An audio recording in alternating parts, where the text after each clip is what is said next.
From the Sunshine State, this is Tampa Bay's Tan Talk.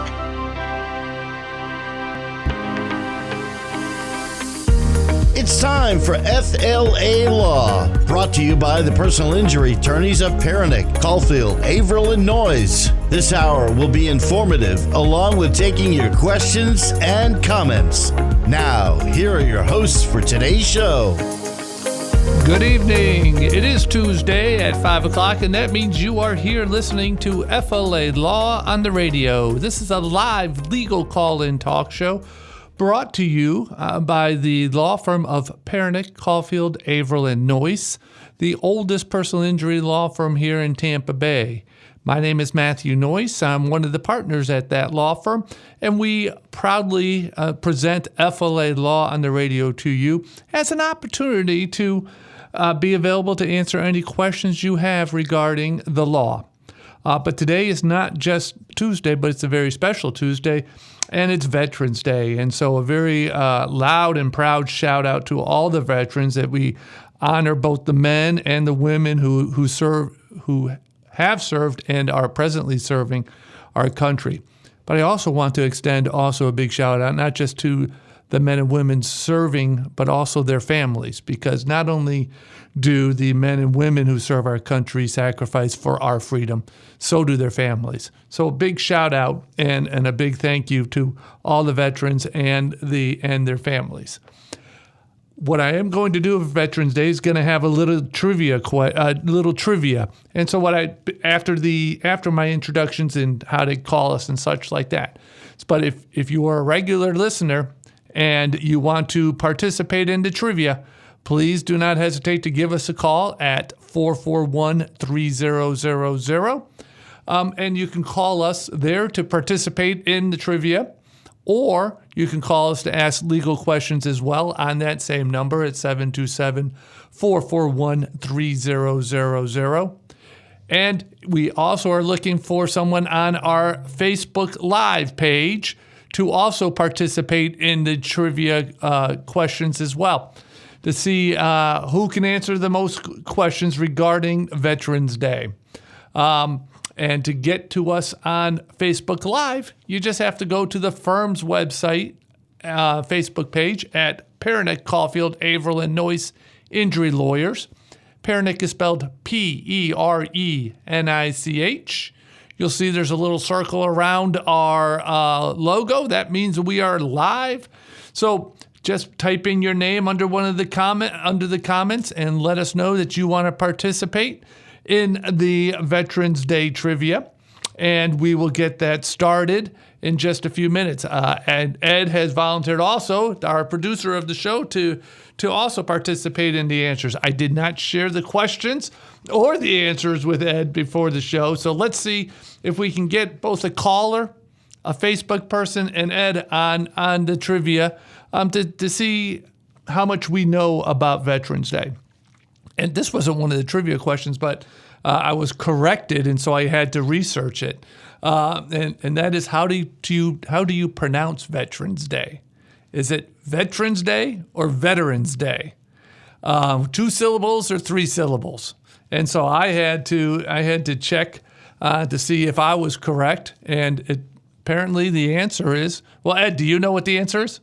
I was going to say, I always thought it depends on what part of the country you're from. That's what I thought, what too. accent comes in, like, is it Caribbean or Caribbean? Yeah, you know?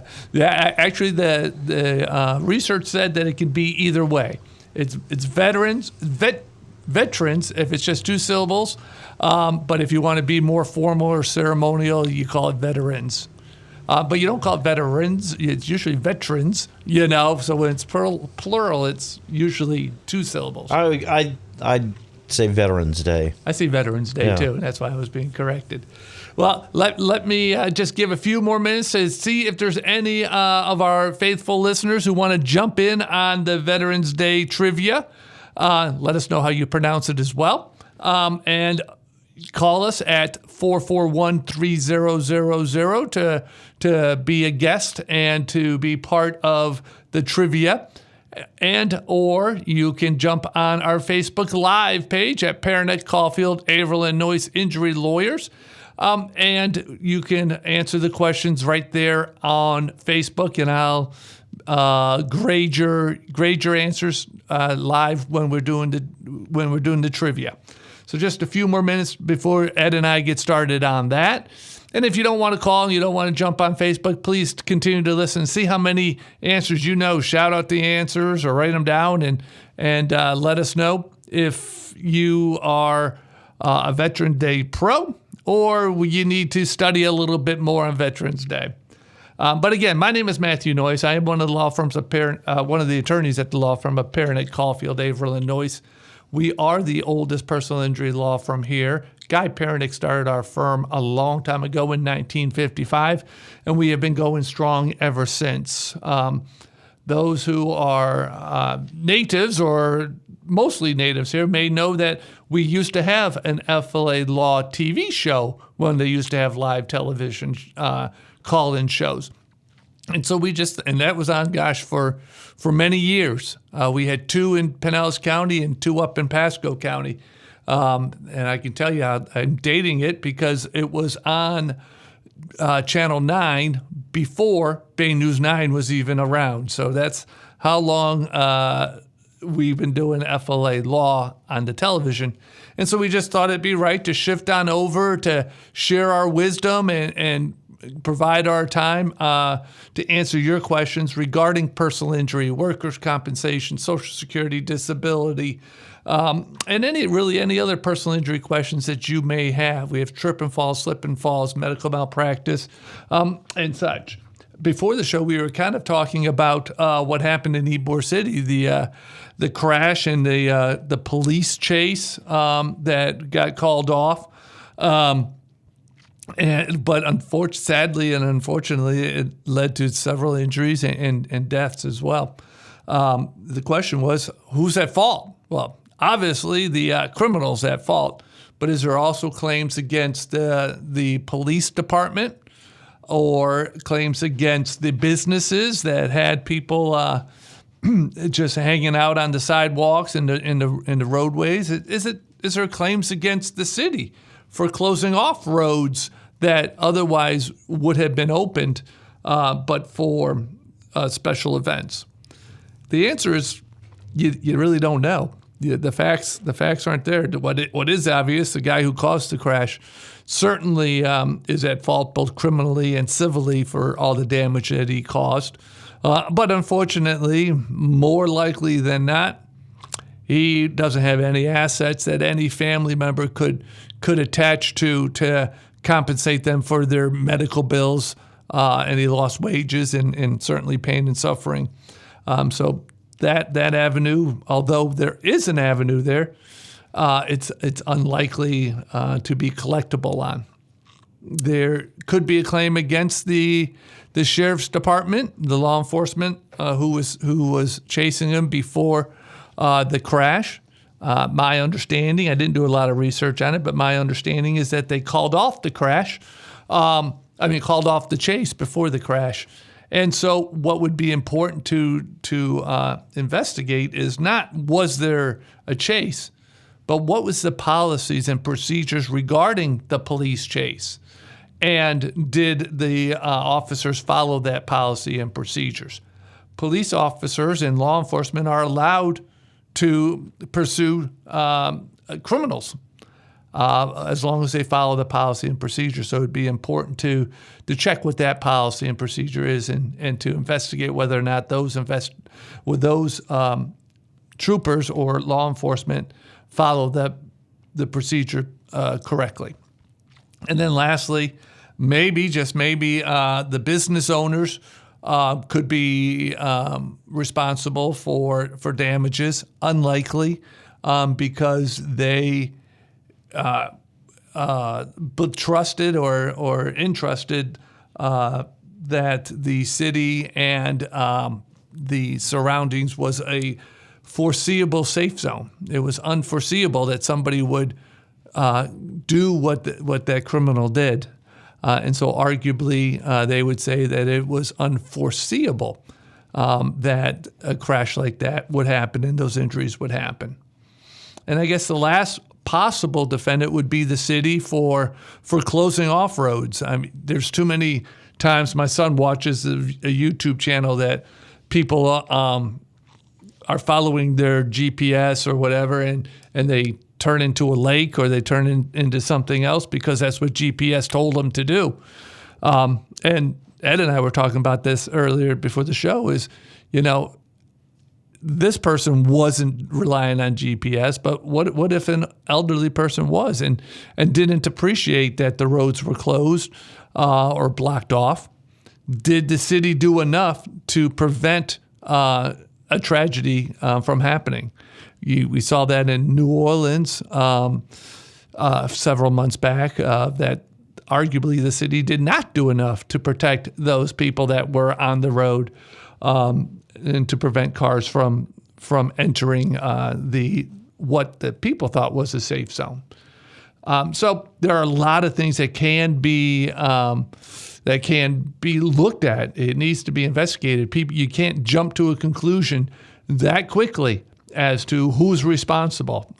The attorneys would be necessary to do a very proper investigation and research, and anybody who can say this person or that person is automatically responsible simply is incorrect, because the facts aren't known to the general public enough. And that's a high profile case, but that's also in automobile accident cases too.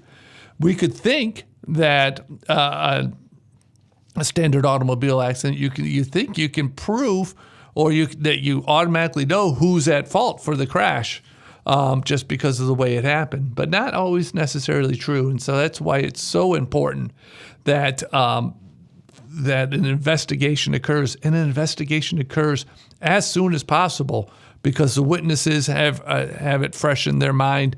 There may still be debris in the road. Cars aren't being fixed just yet, and more evidence needs to be collected as well before it's modified.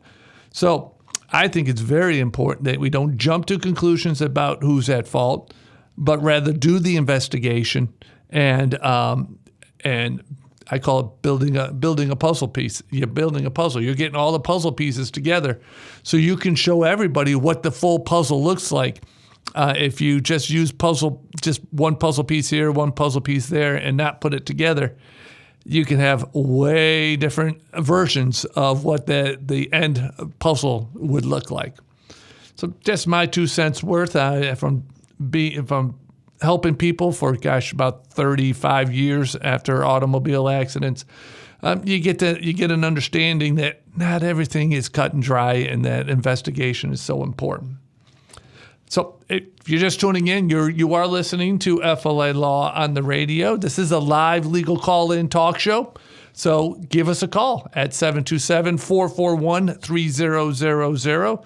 I was going to have a special guest, Jake Blanchard, on as a guest to talk about bankruptcy. Unfortunately, Jake got sick, and so he was unable to come, but he will be back in the next few weeks to talk about bankruptcy and answer questions regarding both personal bankruptcy and business bankruptcy.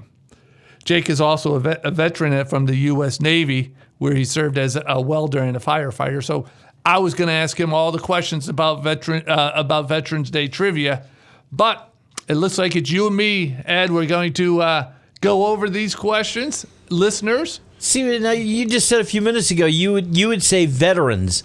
3 times you just said veterans. Well, you'll see throughout the next hour. I'll one say side or the other, Matt. One side or the other. Come on. I'm an attorney. I got to do it. And you spell my name Noyes, Noyes, and so I always have to be on both sides. So let's do this. And listeners, if you are writing down your questions, or if you disagree, give us a shout out. Let us know, and type in to our Facebook Live page how many you got right. So let's get started. The first question, kind of an easy question. What was Veterans Day originally called when it was first celebrated in 1919? Yeah, No. Yeah. I have no idea. Yeah. Armistice Day. Armistice Day. Yeah. Okay. I hope our listeners knew. Some of our listeners knew that. I only knew that because. So when did it change? Did it say when it changed? I will tell you that in question number 3. Oh, okay. Okay. Veterans Day Veterans Day marks the anniversary of the end of what major war? It was 1919. Oh, World War One, right? World War One, correct. Listeners, I hope you got that. It's World War One was marking the anniversary of Veterans Day, is marking the end of World War One. Question number 3. Which U.S. president officially changed the name from Armistice Day to Veterans Day? I heard that music on the last show. Yeah, I can pull that out. You got to think. You got to be thinking. That's going to add pressure, though. That's right. That's right. Oh. Do we get a year? I'll give you the year. 1954 was when it was changed to Veterans Day. Let's see. 54. Oh, I can't think of his name now. Says before Kennedy. I don't know. Eisenhower. That's the Eisenhower. I was thinking a long name. I'm like, yeah. I'm sure some of our listeners knew that answer. I must admit, I cheated a little bit because get half a point. And I know his first name is Dwight. That's right. All That's right. I kind of knew it not because he did it, but because it was 1954. So we were able to do that. I wonder why he changed it. Because there's always. People want to know why. It's been this way for, 40 years, and now you're going to change it. So, yeah, maybe he changed it, and I don't know. I should research that, but maybe he changed it so it's not just honoring those that were in World War I, but any other wars. It should be of all wars anyway. Yeah. So maybe that's a question for next week. Well, then you had another war after that, so maybe that's why. Because you had World War II after that, right? And the Korean War. Well, they didn't want to call it a war, but Yeah, and we had a lot of veterans serving during that time too. So we wanted to make sure before Vietnam. So so that makes sense. After World War II to change that, I guess. Yeah. So if any of the listeners know that answer, why did they change the name from Armistice Day to Veterans Day? Just give us a call at 441-3000, and we'll put you right up on the air so you can educate us all. Question number 4, though. I think this is a pretty easy one. What's the difference between Veterans Day and Memorial Day? We're honoring the veterans. Memorial Day is for the people who have passed. Veterans is more of the people that are here. Correct. Still, we still honor the ones that have passed too, but Memorial Day is basically towards the ones that have passed. You're right. Yeah, Memorial Day honors those that died in service, while Veterans Day honors both the living and those who died in service. So. All right, question number 5. What country first proposed the idea of a moment of silence on November 11th to honor those who served? What country? It wasn't the United States. No, I was just... That'd be too easy.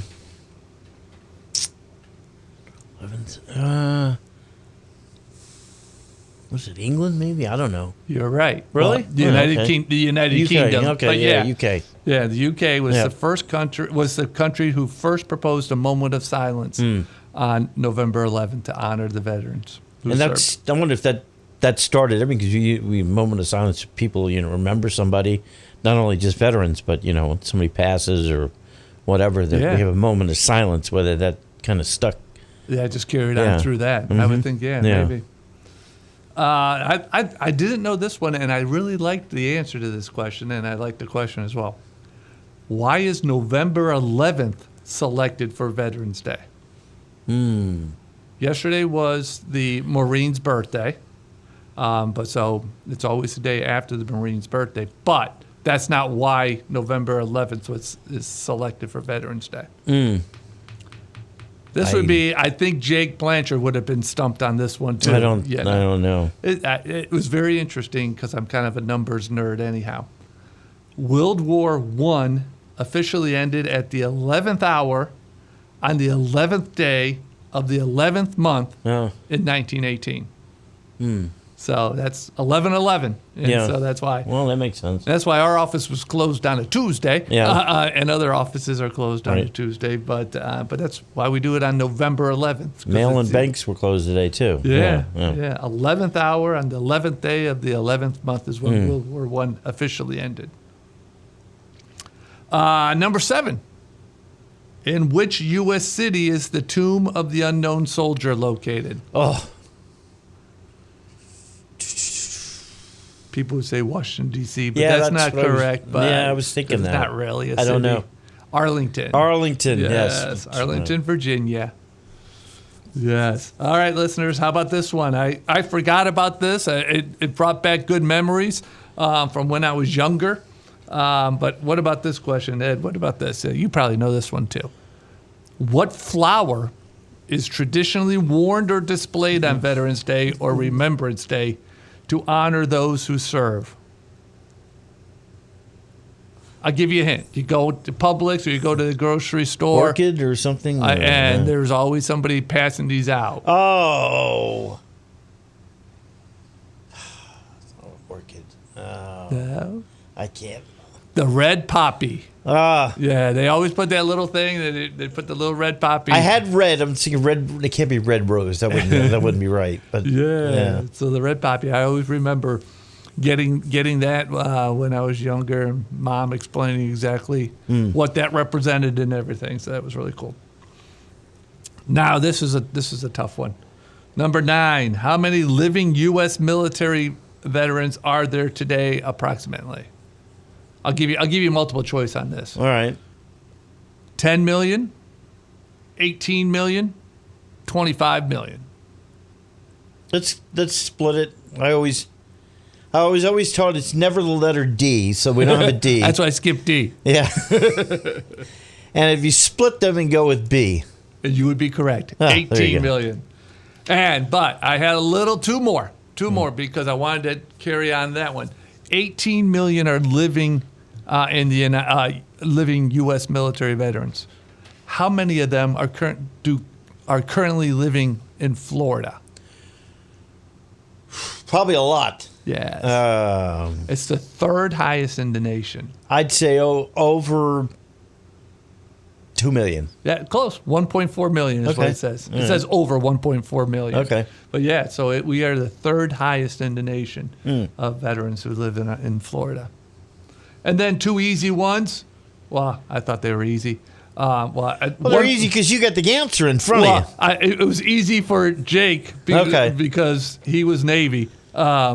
What famous Florida city is known as the birthplace of naval aviation? I did not know this answer. Who just said it was easy? Well, it would have been easy for Jake if he was here. I don't know. Pensacola. Oh, okay. Yeah, Pensacola is famous for being the birthplace of naval aviation. And last, Tampa Bay is home for the largest military base in Florida. What's the name of the U.S. Central Command? MacDill. There we go. That is Veterans Day trivia. I'm sure you all got a lot of the answers correct. If not, I encourage you to research a little bit more and get to know a little bit more about the veterans and why we celebrate the day that we celebrate. And if you have answers to the questions that Ed and I were still perplexed upon, give us a call and let us know. Call us at 441-3000. We are going to take our first break, but when we come back, I'm going to jump in and start talking about, personal injury, workers' comp, and maybe even a little bit Social Security. So if you have questions regarding that, let us know. We'll be back on the other side of the break. I got a question. All right. I'll ask the attorney.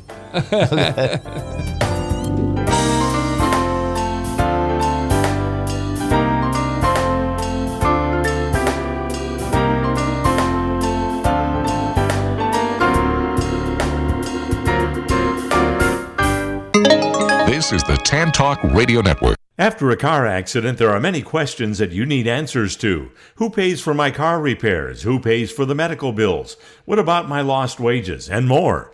The personal injury law firm of Pernick, Caulfield, Averill, and Noyes has been answering these questions for their clients for nearly 70 years. Since 1955, they've been a voice of the injured in the legal system. As one of the longest established law firms in Tampa Bay, Pernick, Caulfield, Averill, and Noyes is here to answer your questions. Listen to their live call-in radio show on this channel every Tuesday evening from 5 to 6 p.m. or call them at 727-796-8282 or visit them at voiceoftheinjured.com. Offices Clearwater, non-attorney spokesperson. This is the Tan Talk Radio Network.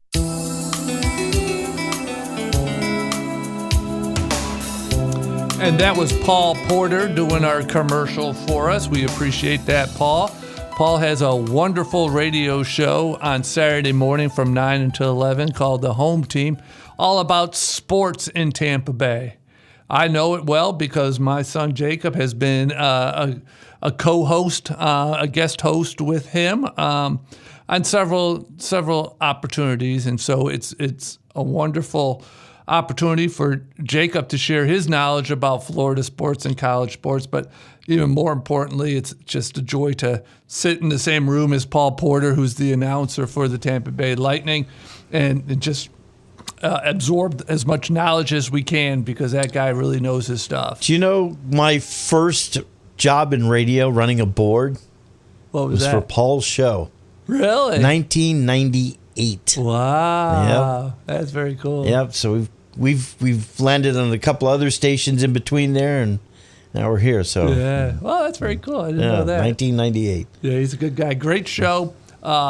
If anything you wanted to know about the Bucks, anything you want to know about the Lightning, he has wonderful guests on it. So I encourage you to listen to it on Saturdays from 9 until 11. Our firm believes in it so much that we also are a sponsor of that show as well because we believe he's giving back to the community, and that's really what our firm, Pernick, Caulfield, Averill, and Noyes, tries to do, and that's give back to the community, whether it's through sponsorships of shows like Paul Porter's and even Kelly, who's on Mondays.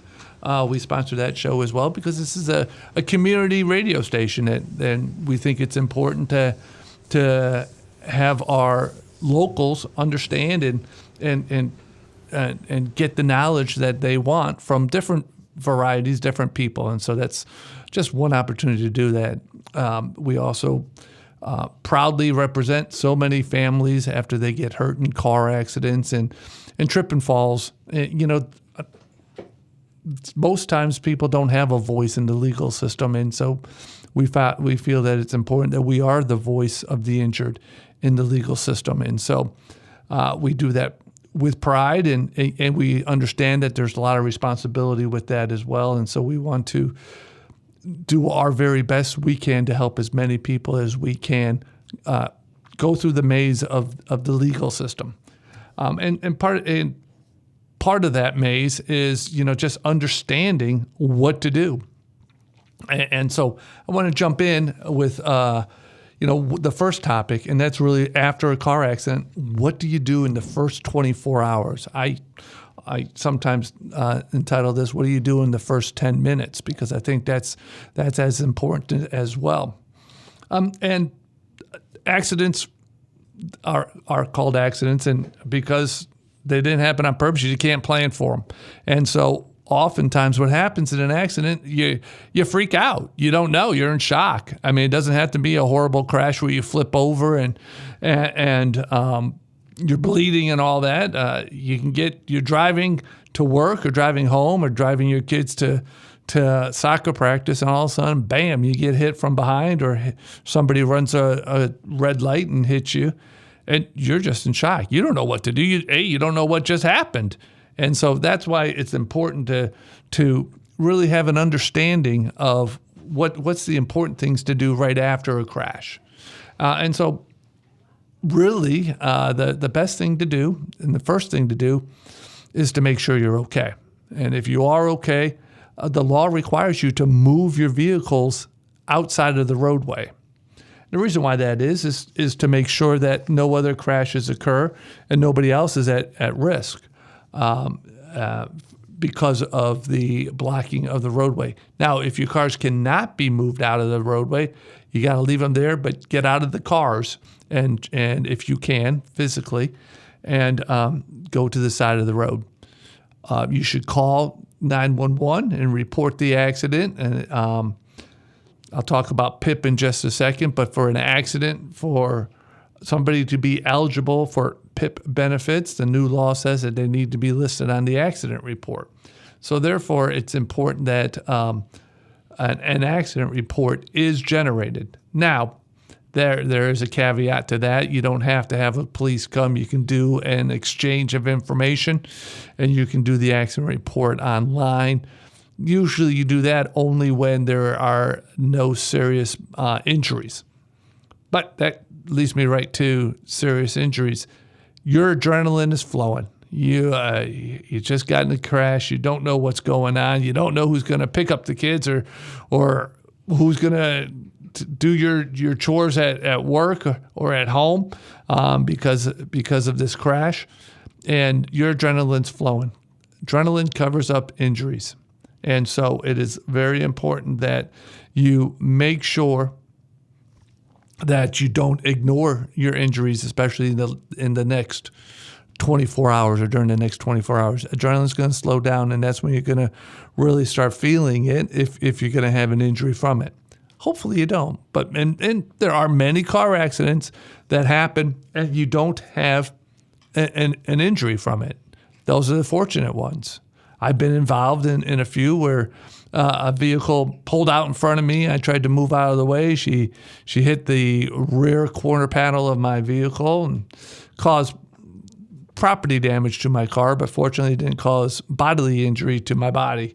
And so there are times that you can be involved in a crash that you don't have an injury, but don't ignore your body. In the first 10 minutes, in the first 24 hours, don't ignore your body. If you are hurting, you're hurting. Take care of yourself. Another thing you should do within the first 10 minutes is to make sure that you take photographs and get the information that you need to start building that puzzle together, those puzzle pieces. What do you need? You need the other driver's license. Take a photo of it if they'll let you do that, or just take the driver's license number down. Take a photo of his insurance card. Make sure you get the insurance card. Take photos of the property damage and of the scene. We all have cell phones now, so we can take all kinds of photos. You don't need to just take one or two. Take as many as you can. If there are witnesses, get the names and the addresses and contact information for those witnesses. They could be key into the future. It may sound, the at-fault driver may say, hey, I'm sorry, it's my fault. He may tell you that at the accident scene, but that does not mean that they're going to tell the insurance company that or a jury that in the future. So that's why witnesses are so important. I'll give you a perfect example. I have a very nice lady who works for the government entity up in Pasco County, and she was going home. She was stopped at a red light outside of her work, stopped until the light turned green. She waited, she proceeded, and bam, she got hit really hard on the driver's side because somebody ran the red light. There were arguments, and there still are arguments, that's why we're in litigation. There are arguments about who caused the crash, who had the red light, who had the green light. And unfortunately, our client was shooken up. It was a bad crash. She was shooken up. And the person behind her took care of her until the ambulance arrived, and then she was taken away. And she thought she never got the name of the person who helped her, although she knew where he worked. Well, through months and months, the other side kept saying, no, she ran the red light. Totally false, because she was stopped for a period of time. You don't stop at a red light and then decide to go when the light's still red. But nonetheless, they continued to try to make that argument, partially because their insured kept saying, no, I had the green light. She had the red light. Well, through some investigation, and I think Facebook helped a little bit, but also just more investigation, we were able to find the guy who was behind our client and who assisted her after the crash. And sure enough, he was like, no, we were all at the red light. Bam, with the light turned green, we decided to go. And that's when the guy came flying out of the intersection and hit our client.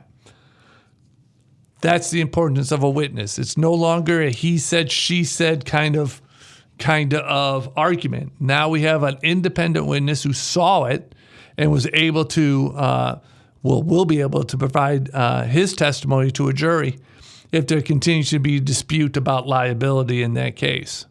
Witnesses are so important. Photos are so important. And reporting it to your insurance company is very important as well. You need to report it to your insurance company. Doesn't mean you have to give a recorded statement, but it does mean you have to report it to your insurance company. Why? Because you need to get a claim number. You need to get a claim number both for the property damage and also for your medical treatment. It's important to get that claim number. And two more things that you should do after a car accident, and that is get checked out.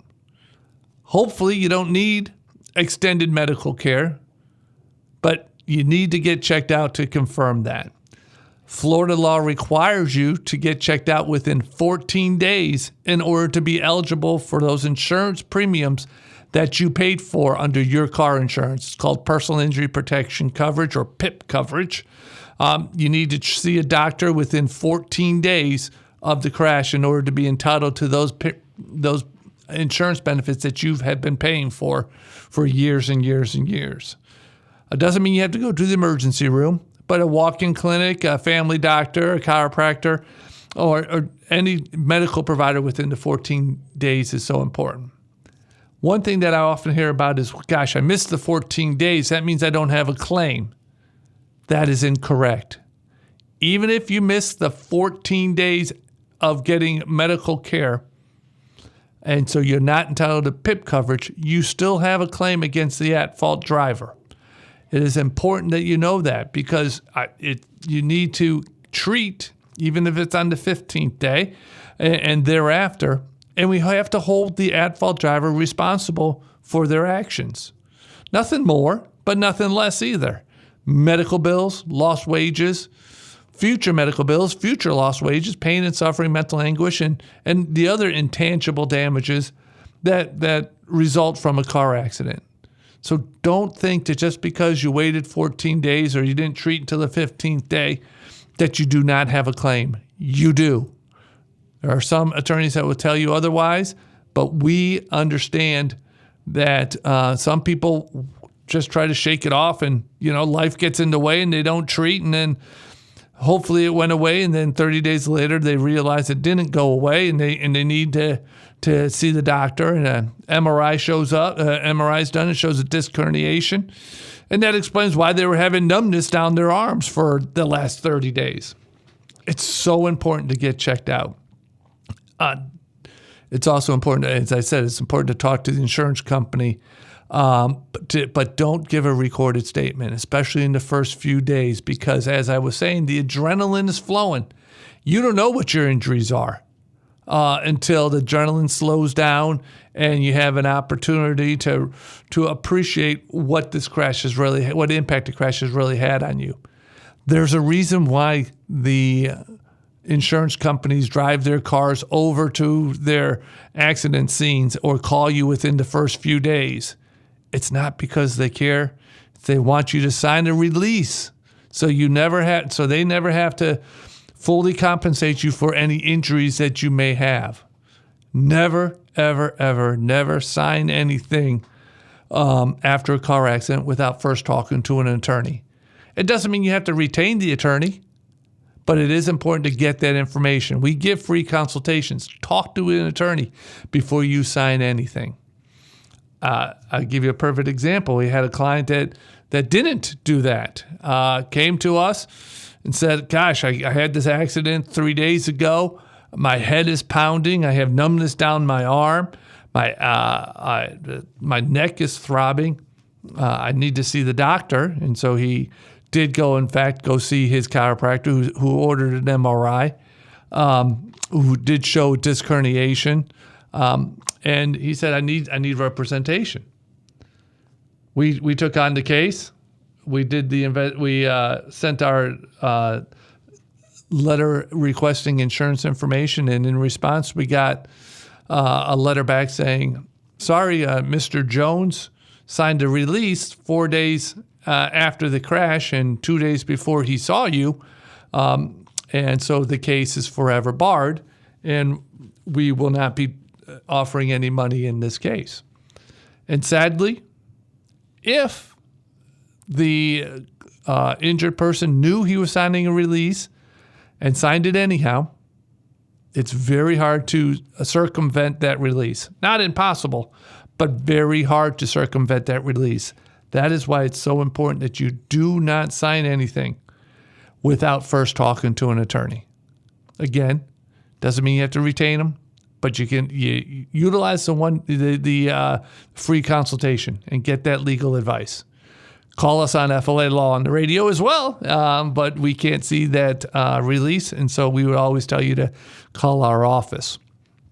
If you're just tuning in, you are listening to FLA Law on the radio. This is a live legal call-in talk show. My name is Matthew Noyce. I am one of the attorneys at the law firm of Parent at Caulfield, Averill & Noyce, the first personal injury law firm here in Tampa Bay.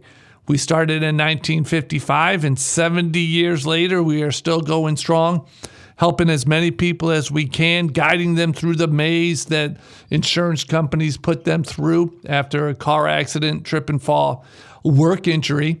And we also do help people through the maze of Social Security disability as well. So we are here every Tuesday from 5 until 6 o'clock, here live to answer questions that you have. Whether it's live on the radio here at 727-441-3000, or live on our Facebook page at Parent at Caulfield, Averill & Noyce Injury Lawyers, or we're even live on our YouTube page at Parent at Caulfield, Averill & Noyce Injury Lawyers. So during 5 and 6 on Tuesdays, you can talk to us live, but if you're not able to talk to us, or you want more information, or you want to hear the show again or hear past episodes, we do upload all our shows up to the podcast platforms. We're on Spotify, Apple Podcast, YouTube Podcast, and other podcast platforms. So we encourage you to listen to the past shows, listen to our guests on other areas of law. They provide so much valuable information, not just on personal injury, but also on many areas of law regarding bankruptcy law, estate planning, probate, and criminal law. We've even had immigration law attorneys on here. Michelle is a wonderful immigration law attorney, and she's been on our show several times. And so live on Tuesdays from 5 until 6, or jump on one of the podcast platforms. Find us on FLA Law on the radio and listen to past episodes. But we do have another 11 minutes, so give us a call if you have questions. We're talking about what to do after a car accident, but I do want to also talk about something that I think it's important that we talk about every week, and we've been talking about it because it's happening so often. And that's bicycle accidents, scooters accidents, and even golf cart accidents. Scooter accidents have been, e-bike accidents have been happening so often now in Pinellas County and in Tampa Bay.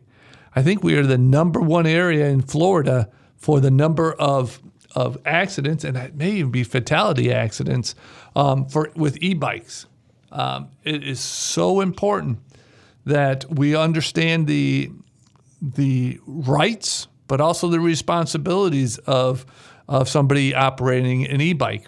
I represent a young boy who was on an e-bike, who was on the sidewalk, and as he was crossing over the street, there were some bushes that were hiding his view, or hiding the driver's view who was driving down the road. And unfortunately, just as our client was crossing that street on the sidewalk, the driver hit the e-bike, causing him to fall. He was wearing his helmet, but he still flipped over the hood and broke his jaw and had problems. And so e-bikes are allowed to be on the sidewalk. Bikes, they are a bicycle, so they're allowed to be. Most e-bikes are allowed to be on the sidewalk.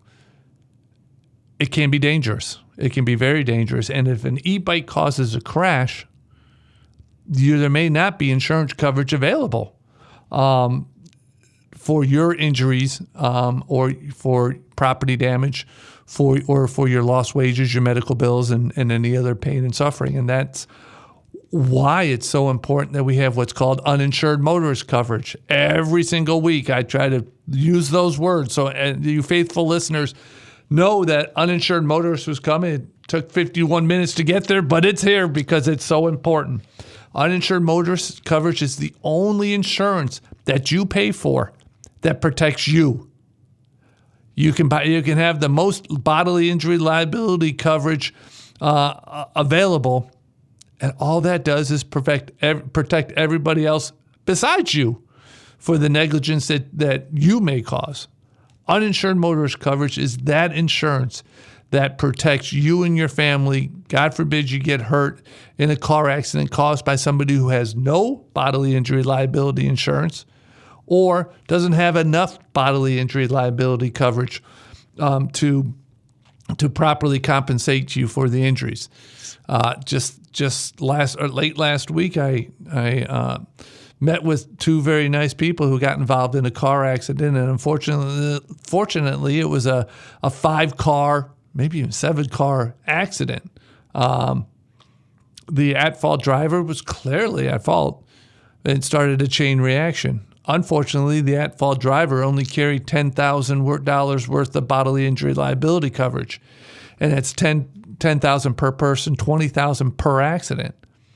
There were 6 or 7 people involved in that crash.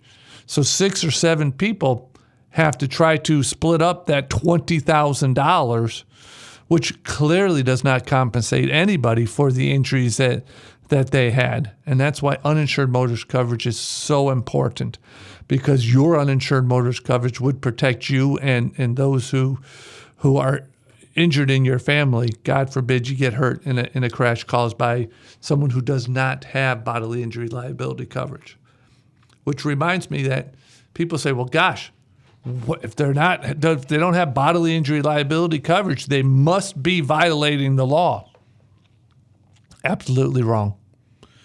Under the state of Florida, in 99% of the cases, a vehicle owner is not required to carry bodily injury liability coverage. They are required to carry PIP, personal injury protection, and property damage, but they are not required to carry bodily injury liability coverage. Again, that's why uninsured motorist coverage is so important to have. Without uninsured motorist coverage, if you get hurt in a car accident from somebody who does not have bodily injury coverage, the chances of being compensated, getting your medical bills paid, getting your lost wages reimbursed, and any pain and suffering are slim.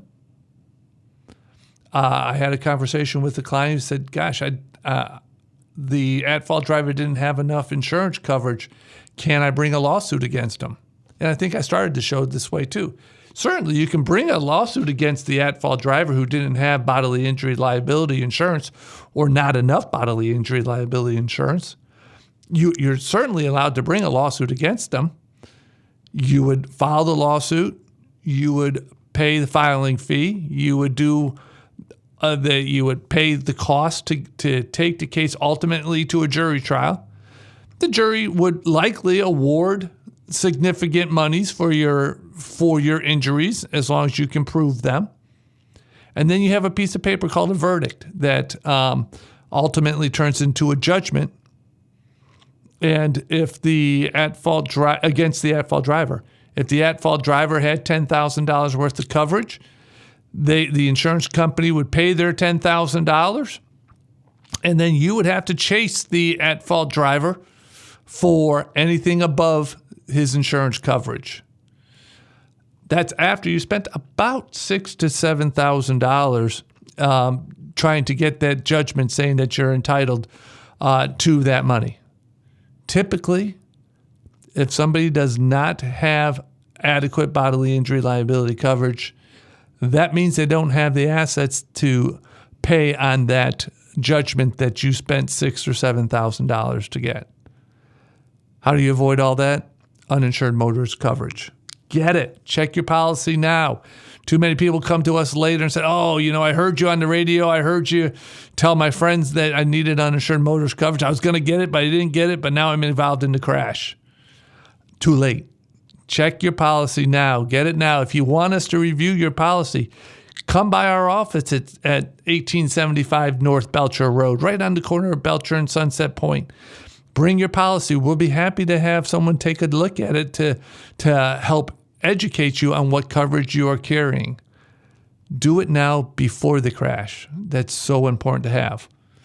I also want to talk about the golf carts because I said I was going to.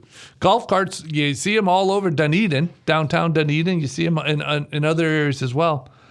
Golf carts can be insured. In fact, if they're on the road, they're required to carry the bodily injury and property damage coverage.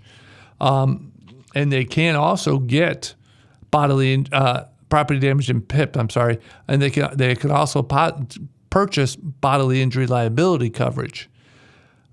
We've had accidents, golf cart accidents, or where people get hurt, whether they're a passenger in the golf cart or golf cart hits them. There is a claim against the golf cart owner. And that's why it's important to really see what type of golf cart it was in order to see if that was the type that needed to be covered on an insurance policy. And then you check to see whether or not there is bodily injury liability coverage. So important. But don't do it alone. That's why attorneys such as us, Pernick, Caulfield, Ybor, Noyes, are here. We're here to guide you.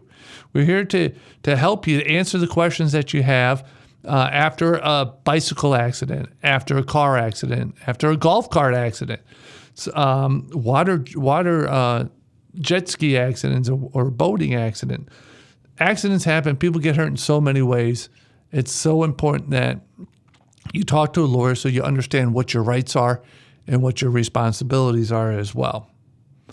And if the way to get in touch with us is we're not calling us from 5 until 6 on FLA Law on the radio is to by reaching out to us at our office. Again, it's Pernick, Caulfield, Ybor, Noyes. We're right. Our main office is right on Belcher and Sunset Point here in Clearwater, but we have offices throughout Tampa Bay. You can call us at 727-796-8282, or you can visit us at usalaw.com. We are here to help you through the maze. Utilize it. Take advantage of our 70 years worth of experience. I'm Matthew Noyes. Thank you very much for listening to FLA Law on the radio. I'll be back next week, but in the meantime, drive safely and watch out for those who don't. Take care.